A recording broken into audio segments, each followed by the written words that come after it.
Guardiola's latest City system might be the best way to get the most out of Erling Haaland, one of City's greatest offensive threats. This is how City set up against Ipswich the other day. The 3-1-6, the exact same lineup and system that we saw against Chelsea. Ipswich, on the other hand, they shifted. They sometimes had a back five, sometimes a back four. From a City perspective, this system, we know the benefits of it from a Kevin De Bruyne perspective. If you watch the Chelsea analysis video, what often happened was Doku would go more centrally, De Bruyne out to the left wing. And in that video, I touched on very briefly about the idea of if you position De Bruyne more in these wider areas outside of an opponent's block, what it does is it allows him to utilize his long distance passing and his big space chance creation to full effect. And against Ipswich, that is exactly what we saw. Only 5 minutes in, we saw the benefits of this system, not only for Kevin De Bruyne, but consequently, and maybe most importantly, for Erling Haaland. Despite the fact that Haaland's obviously scored a ridiculous amount of goals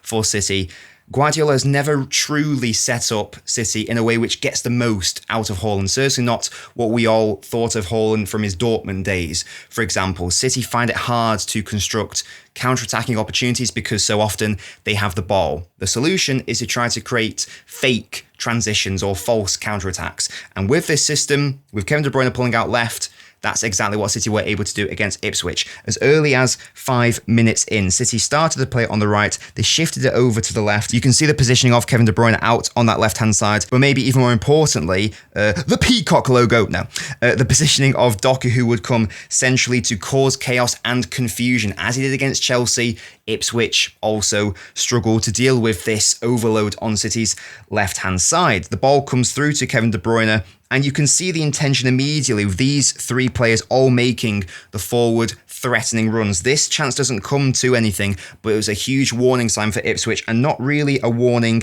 that they heeded. At this point, Ipswich are in a 3-4-3 shape. It starts on City's right, it goes over to the left. And as things stand here, Ipswich have everything covered. Kevin De Bruyne has peeled off to that left side here.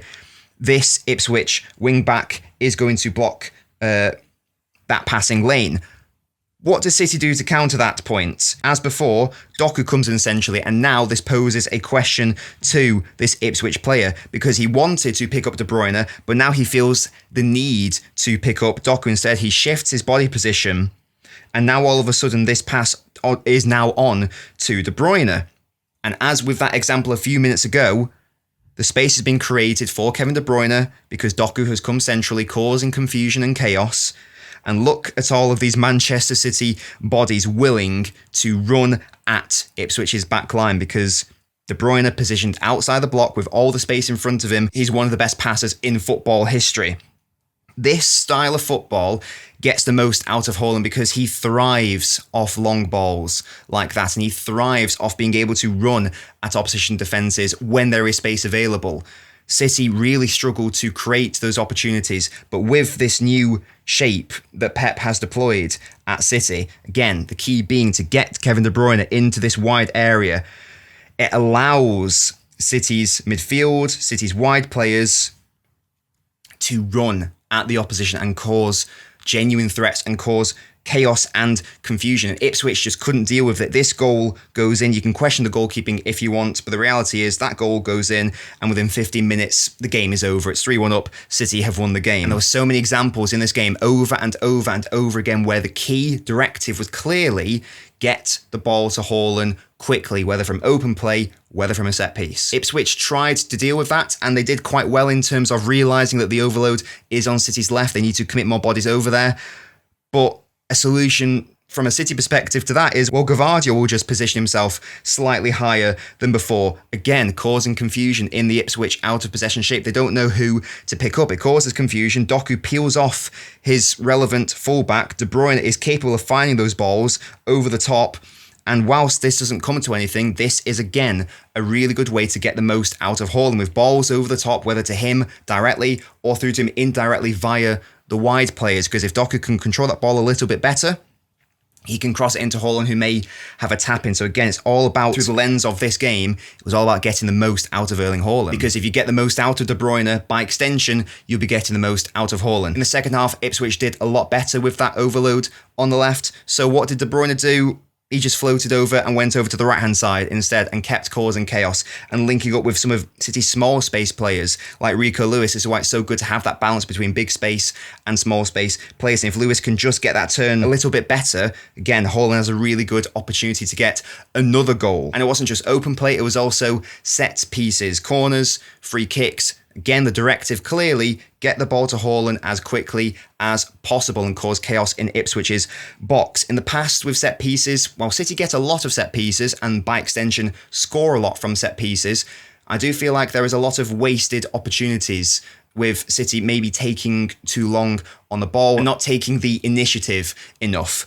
Not what we saw against Ipswich. Ball comes through to De Bruyne. His first thought, I want to get that ball into Haaland at the back post. Free kick, taken quickly. Yeah, Haaland's offside, fine. But again, the idea, I want to get the ball to Haaland as quickly as possible. Another corner here. De Bruyne again sees Haaland at the back post. I want to get the ball to Haaland as quickly as possible. And that's maybe the best chance from those set plays. Haaland should probably do better there. Again, the whole purpose of this game, which stemmed from the 3-1-6, as I outlined in the Chelsea video, is if you get the most out of Kevin De Bruyne, you give him the ball and you allow him to operate either behind or outside the block, whichever, basically allow him to utilize that long distance and big space passing. That is to the key benefit of our wide players and the key benefit of Erling Haaland, the best number 9 in the world.